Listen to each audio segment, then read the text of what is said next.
Hey guys, I wanted to do a quick video on the Human Rights in Hong Kong panel that took place at NYU on Monday, November 18th. Apologies in advance for the quality of the video. It was shot by an audience member on a mobile phone from a bit of a distance, and I zoomed in on the footage onto the table area where the panel sat. This panel was made up of Sharon Hom, a professor of law and the executive director of Human Rights in China, a group that she runs. We also had Nathan Law, a politician for Democisto, a party in Hong Kong, and an activist, and also Jeffery Ngo, also an activist who does work for Democisto. This team was part of a traveling circus of sorts that also attended the Summer of Discontent, the hearing where a group of people got together to try and push through legislation, American-made legislation for Hong Kong, and basically discuss the importance for the world to contain China. This, of course, was not an honestly balanced panel, but more of a giant advertisement for Sharon's organization. With that said, I'm going to post a few highlights here and talk about some of the clips, highlighting some of the more major or shocking areas of hypocrisy and disrespectfulness. So with that said, let's get to our first clip. So my first point is, I think we should start having the conversation by first acknowledging that all of us have limited knowledge and understanding of what's going on. This first clip was more just a point of personal interest for me because I had previously spoken up about how strange it felt to see the mass witch hunt going on in the US, which seemed to target NBA players more than anyone else, where the media was desperate to force professional athletes into having an opinion on Hong Kong, and then demanding they have the correct opinion, no less. Anything short of that would result in a massive shaming campaign. It looked like a McCarthyism-like communist witch hunt all over again. But onto my main point. What Sharon said here was more or less the exact same thing that LeBron James said. And it's going to be okay this time, though, because now it's being said by a so-called human rights activist. The irony runs really deep in this one because the world ripped LeBron apart. Someone who isn't even supposed to be a professional on this topic. And now it seems like he might have actually been right all along if we're taking Sharon's word for it. There are mysterious deaths. There's the 15-year-old competitive swimmer, and she was found dead in the water. She was a protest activist. Dead in the water, ruled a suicide. That comment I just played for you from Sharon was actually only a small excerpt from an entire rant she had on all the things she thinks we should feel suspicion towards in Hong Kong. But this particular example was one of the more disgusting and deceitful items, because the mother of this 15-year-old girl had actually come out and told everyone that her daughter suffered from mental health issues and that she knows with quite certainty that it was a suicide. So she asked that people stop trying to hijack her daughter's death for their own personal agenda and to give her space to grieve. After the mother made this statement, the protesters did something really despicable and started targeting the mother and hurling nasty insults at her. Kind of disappointed that she didn't allow them to use her daughter's death as they saw fit. You of course get all kinds of nasty people in the world, but to see Sharon ignoring this mother's wishes and using it for her organization's little sideshow, especially without any of that valuable context about what the mother said about the circumstances surrounding this death, puts a face on that nastiness, and that face is Sharon. If you'd like to see the extent of how unethical, hypocritical, and ridiculous Sharon is, have a listen to this next clip. And while you're listening to this clip, keep in mind, this is after the topic of the 15-year-old girl is gone, and now we're on to her new philosophy after speaking about the death of another student who reportedly fell off of a ledge and had died. And I think one of the things I've been trying to put out as a message is all the students, all the protesters, everyone, the message I've been trying to say personally is let's first respect the dignity and the privacy of a family because they have suffered an incalculable loss, and we need to support and respect their right to grieve. Really, Sharon? Is that what you were trying to do here? Show dignity and respect to the family? No. You were doing the absolute opposite when it suited you just fine. It's interesting that Sharon becomes an advocate of this new philosophy when all of a sudden we're talking about a different case, a case of a boy who supposedly fell off of a ledge in a parking garage. And his family didn't even explicitly say, like the 15-year-old girl's mother did, that they didn't want people talking about it. So it seems to me that she didn't want any further discussion or questions on the topic of the boy who fell off of this ledge. And I'll explain to you why this might be. Every single accusation against police being involved in this incident has pretty much been debunked because all of the footage has been released from that parking garage. Originally, they said he was running away from tear gas. There was no smoke or tear gas whatsoever. It was said that police pushed him. It was clear that the large groups of police did not enter the parking garage until after his fall. And perhaps most important, the footage from outside of this building did support the counterclaim that this boy was on the ledge throwing objects from the building to police below. So let's conveniently respect the family and not bring up any more of these details. But for the 15-year-old girl, whose mother specifically said to give her space, no, let's not even do that, even though we've been specifically asked here to. Despicable, really. This one really disturbed me, but let's continue on. One of the questions I expected to hear from the audience was asking the panelists if they would condemn the use of violence from protesters against innocent people, especially those who are simply voicing opinions that are opposing to theirs. And then furthermore, especially considering that this is something their side never wants to say, they always kind of dance around the question. Sure enough, this question was asked by the audience, and let's hear the first answer. Regarding to the incidents on the innocent people, and I think particularly that incident of setting a woman on fire, that was definitely inappropriate, unproportional, and that was definitely one of the cases that I think the protesters they need to review that and to work on it and to grant their moral high grounds in order to really convince the others that we are seeking an inclusive society, that we respect all the different opinions, even though they are sometimes conflicting to each other. And I think that's exactly what we are doing. Really, Nathan? They need to review this? That sounds like a pretty remarkable understatement. This was one case you take issue with? I like how you try to make it sound so isolated. There was also a 70-year-old man who was bricked to death by masked rioters, and an endless list of other cases where ordinary people have been brutally beaten. You still have the nerve to say moral high ground? You really think you can still take the moral high ground after bricking a man to death and lighting a man on fire? If you really want to prove your goals are about creating an inclusive society, as you put it, you'd put as much effort towards unconditionally condemning the violence that comes from your side as you do about the perceived violences towards your side. Nathan, you don't know the first thing about what it takes to claim the moral high ground. With this occasion, I think, yes, indeed, it happens, and I don't think that is appropriate. But at the end of the day, we are a group of people working on Hong Kong's democracy, and I think that it is very important that we remain united. And there it is, the but, at the end of talking about violence from his side. You know, his answer is really not that surprising. It echoes the kinds of stuff you hear from Joshua Wong and other student leaders who continually suggest and say that their unity is more important than explicitly condemning their own violence. None of them just come out and say, without any ifs, ands, or buts, that they condemn violence and ask their side to stop.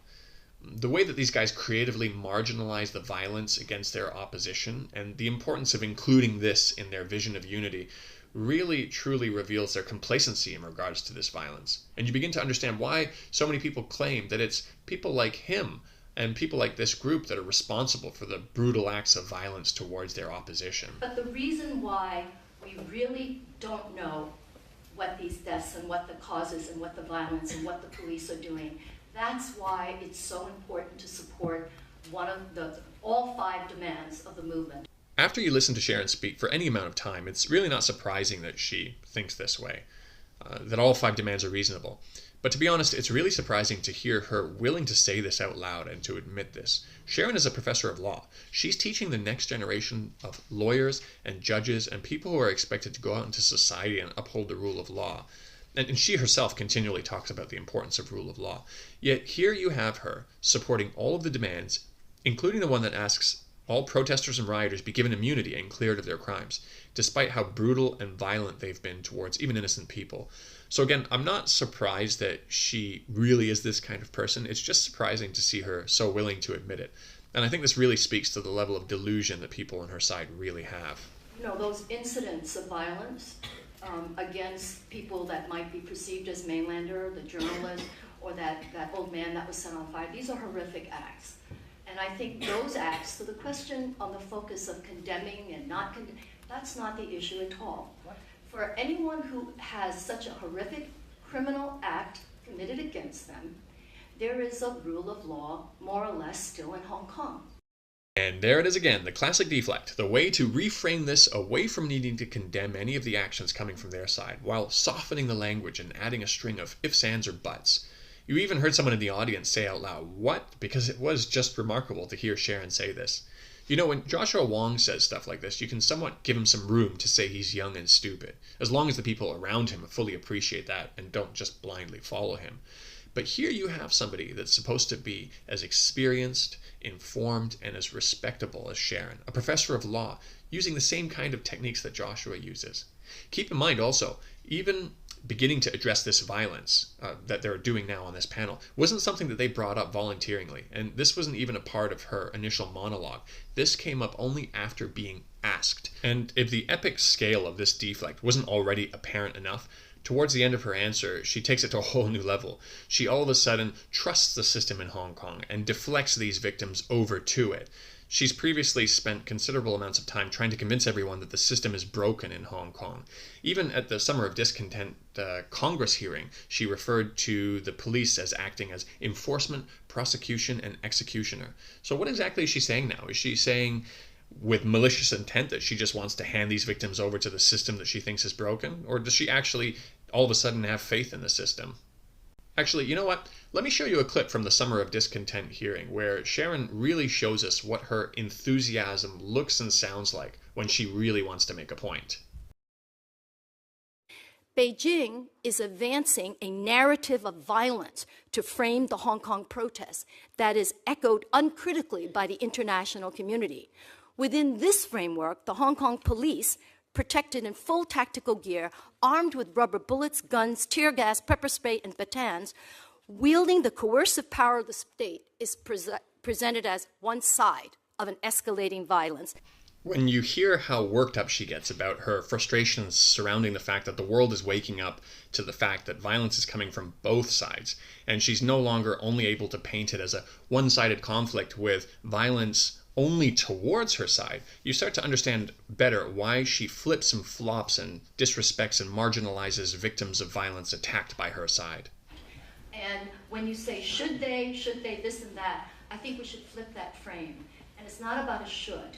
It's about that Hong Kong people have the right to try to figure out their concerns and their future. It's not about whether we can say, should you? They have that space and right. And as a human rights professional NGO, our job, just to be clear, is unlike we're not a political party, we don't have a platform. Our job is to protect that space and to enable a civil kind of space for people to work that out. Well, thanks for clearing that up, Sharon, and telling us what your job and goals are. If you're really interested in creating safe spaces for everyone, here's an idea for you. Condemn the violence occurring from your side towards those with opposing opinions without any ifs, ands, or buts, and put as much energy into denouncing those acts of violence as you do the acts of violence towards your side. How about that as an idea to create safe spaces? I'm being facetious, of course. It's obvious you're only interested in creating safe spaces for your side. I think they sent the wrong message. They sent a message that there's a divisive. They sent a message that mainland students were not safe.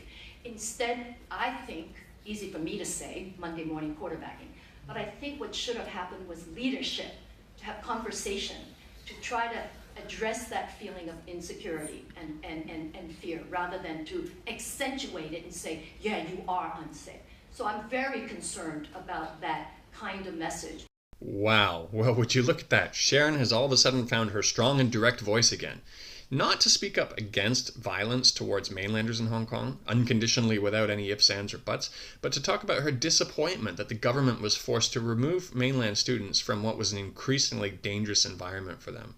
Wow, Sharon, just wow. Combine this with the fact that she claims she wants to create safe spaces for everyone and that leaders need to speak up to make that happen, while she herself doesn't do that, at least not condition-free. Unbelievable. Let's continue before I lose my cool on this one. So up until this point, the panelists have been pretty deflective and disrespectful, but this next one really takes it to a whole new level. There was an incident where chemicals were stolen from a university, and it appears to have been released into the environment. One of the audience members asked for the panelists to address this specific issue.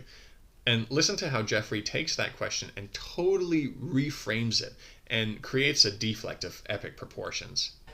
Yes, you know, the member of audience who raised that question, you're absolutely right. There are toxic chemicals being released as a result of these fights.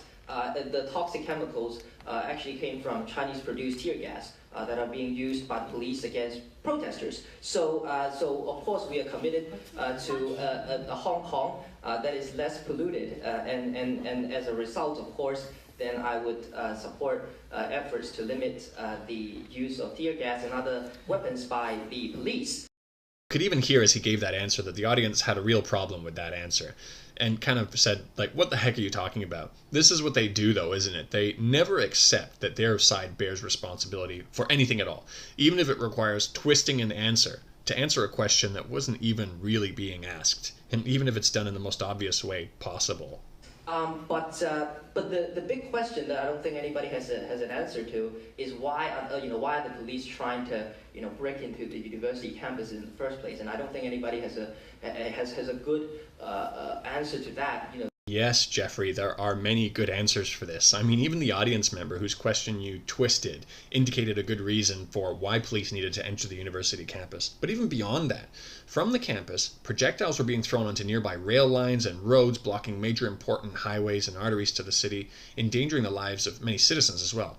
And furthermore, a Molotov production facility was found on site, and literally thousands of Molotov cocktails were seized. Is this not a good enough answer and reason? Seriously? The ignorance is just way too spectacular on this one, Jeffrey. And they are actually fighting the rights, not for themselves, but for the whole Hong Kong 7 million population. This was one of the more funny answers because it was still within the framework of responding to questions about violence towards innocent people. And so Nathan's answer was basically that we're doing it for them. And there's a funny story I heard. I'm not entirely sure it's true, but it's kind of funny and fitting. When the Maxim canteens were being vandalized as a result of one of the founders' relatives saying something they didn't like, that part's true. I know it's a weird display of the kinds of free speech they're supposedly fighting for. But during that vandalization, apparently there was one of the attackers who slapped a customer and said to them, "Don't you see we're doing this for you?" And the arrogance and self-righteousness of Nathan's answer doesn't really require any further commentary here because it's just as ridiculous as that. All of you may know that if you are in a civilized and advanced region, that the role of the power of explaining the Constitution shall belong to the Supreme Court or Constitutional Court. But in Hong Kong, is the National People's, the Standing Committee of National People Congress, a bunch of people who decide things because of political interest and political intention to explain our Constitution. This point from Nathan is really quite misleading. While technically people believe the NPC in Beijing is supposed to have the final interpretation on Hong Kong's basic law, it doesn't actually always work like that in practice. Hong Kong doesn't necessarily do what they're told by Beijing if they really don't want to. The earliest case of that was shortly after handover when Beijing said that they didn't want Hong Kong to grant babies born in Hong Kong of non-resident mainland mothers to be given Hong Kong residency and passports. Hong Kong didn't listen to them and they did it their own way. Now, Macau did follow that interpretation. There's really so much more I could say about this panel. It was a really long one, full of many more misleading items and remarkable displays of how devoid these panelists are of any sort of ethical conduct. But this panel serves as a great example of the greater deceit that surrounds the movement as a whole. I'm going to leave a link to the entire video in the comments below, and you can check out the whole thing if you like. A couple of the members of the audience exploded at the end, and although they didn't really express themselves very well behind the temperature of their discontent, you can kind of understand why they were so upset. I'll finish off by saying I actually know some lawyers who went to NYU, and this kind of ridiculous circus seems to be a little bit out of character for NYU. Those friends who are mainlanders and Hong Kongers had actually penned a really well thought out letter explaining their concerns surrounding how unbalanced this panel was, and explained that these people who are on this panel are actually partly responsible for escalating violence towards innocent people in Hong Kong, and the risks of this panel further fueling that. The reply from NYU was really disappointing, and it just kind of brushed them off. But we had all hoped that these panelists had seen the letter, and it would be cause for them to reflect and create a more balanced picture of the situation on the ground in Hong Kong. That, of course, as we can see now, didn't happen. This was clearly a carefully designed circus to, as I suggested in the beginning, just advertise and further publicize Sharon's own views, efforts, and organization, relying on blatant disrespect for her unrepresented opposition and relying on insulting the intelligence of everyone listening. So that's all from me, guys, and I will see you next time.